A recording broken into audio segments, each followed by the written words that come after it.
Hi, glad you could join me today. If you'd like to paint along with me, there are links in the description to the paper and paints I'm using, but whatever you have around will work just fine.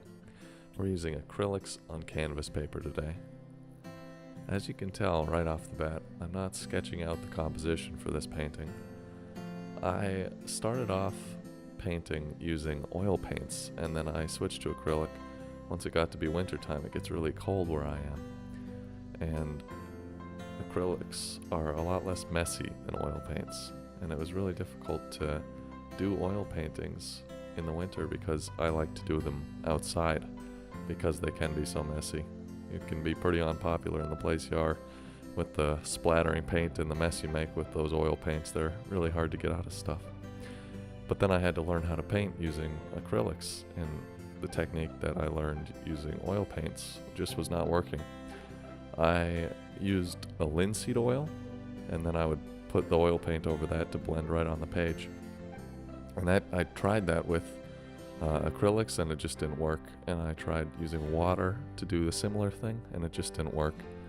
But now I think after I've been painting with acrylics for probably around a year, and I've gotten used to them a little bit more, and it just takes a lot more paint to do the same thing that you were doing with the oil paints, and I really like it, and I think I'm trying to get back into the sort of paintings I was doing when I was doing oil paintings.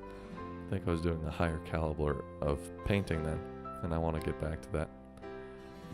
So all I've done for this painting is just put in the sky. We want to have the dark colors towards the outside and towards the top, and the light towards the middle, and that's going to be our sunset.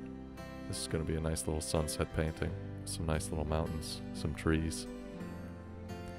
And I just reflected that sky in the water with a little bit of white. I wanted it to be just a little bit brighter than the sky was.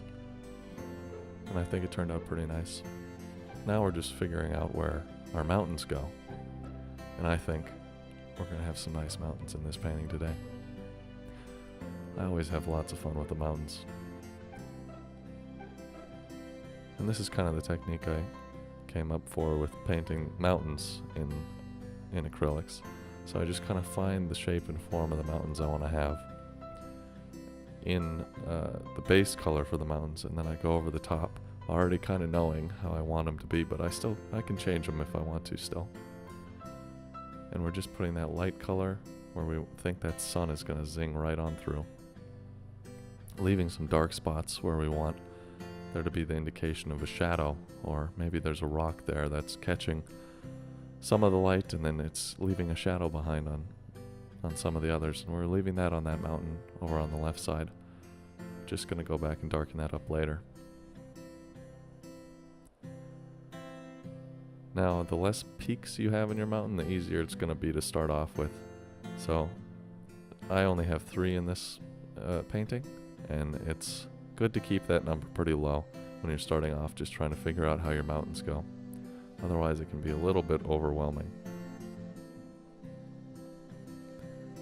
Lots of things to keep track of when you're making mountains if you have too many peaks, until you can just kind of see it. And I don't think I'm there yet either. I just have a lot of fun painting these mountains. They're just a blast for me. And I think that's just going to be about it for those mountains. And then I'm just going to put in a little bit of a tree line in front of those mountains. We want to separate our foreground from our background, and we're going to use a little bit of a tree line to do that today. When I started this painting, I didn't really have any idea what I was going to do with it. I just started, and I like to paint that way sometimes. It's fun for me to just sit down and not have to think about anything, not look at any pictures or anything, just sit down and paint something. And that's what it is today, and it really gets your head thinking and gets you really into the painting. I use painting to kind of relax and just sit down and just have some fun with the canvas, make some pretty colors. I hope you do too. I really enjoy painting, and I think other people should too. So when I was making that tree line, I decided I wanted to have a little bit of a landmass kind of encapsulate it. So I put some land on either side of that, and then we're going to put the indication of a little bit of land in the middle area where those trees are, but we're going to push that back a little bit. So this is us pushing that land back. Just used some yellow ochre. I might try a painting like this again at maybe midday for our painting, so we use some blues, some more browns, and kind of stay away from those reds and blacks. Now this is something that I found tricky often when I switched from oils to acrylics, was getting the shadows right. It's really quick and easy to get shadows in reflections in water when you're painting with oil paints, because it blends right on the page, and that just doesn't happen when you're using acrylics. So I think this is just a really neat way to do it, just about as quick as when you're doing it with oil paints, and it makes a nice reflection in the water. I'm just taking a mostly empty brush, but still has some of that color from the landmass that we used, and then I'm just scrubbing in right onto the water so it leaves some of the watercolor that was there before and makes a nice tidy little reflection. Now you notice on the left side of our painting there isn't some paint on the page. We have a little bit of a white spot, and I left that there intentionally. I wanted to cover that up with the tree later on. So you can do that if you want to. You don't have to cover up everything as you're going along. Then I was just kind of deciding where I wanted the rest of my little land masses to go, then trying out that reflection trick again. And then I just went back over it with the brush that I was using to make the water, and I think that turned out nicely.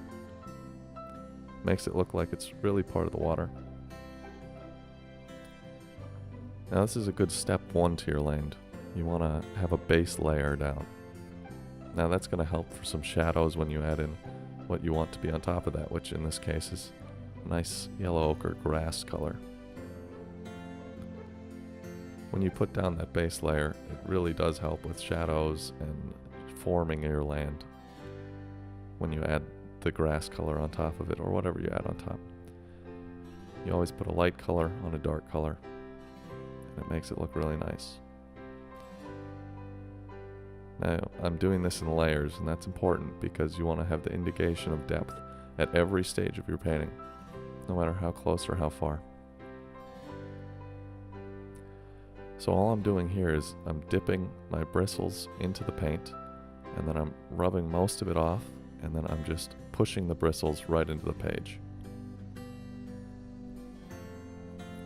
This is a fun technique to get lots of little movements and lots of little strokes in your page that it would be very difficult to do otherwise if you weren't doing a specific movement with your brush. So if you really just push those bristles in, it makes the indication of little grass.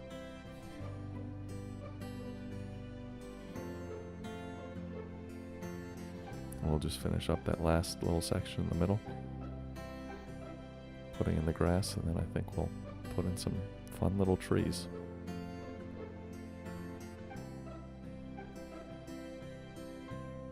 And I just left that side on the left where there isn't some paint blank because I knew we were going to put these trees in. Kind of decided that when I was making that tree line just in front of the mountains. And you can go crazy, have as many trees as you want here. I think I go with 3 over there eventually. Trees are a nice way to frame your painting, and they tell your eye where to look, and I like to have the trees make your eye look at the point where there's the most depth in your painting. I think that ends up being a nice painting.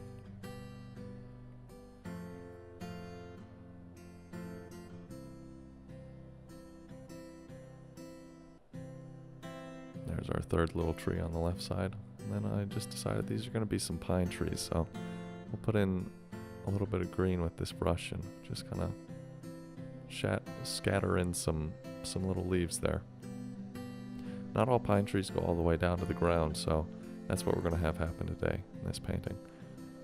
The leaves are just going to go down about halfway to there. And that's just going to be our finished painting. Glad you could join me today. Hopefully you enjoyed the video. And if you painted along with me, I hope you had some fun. Until next time.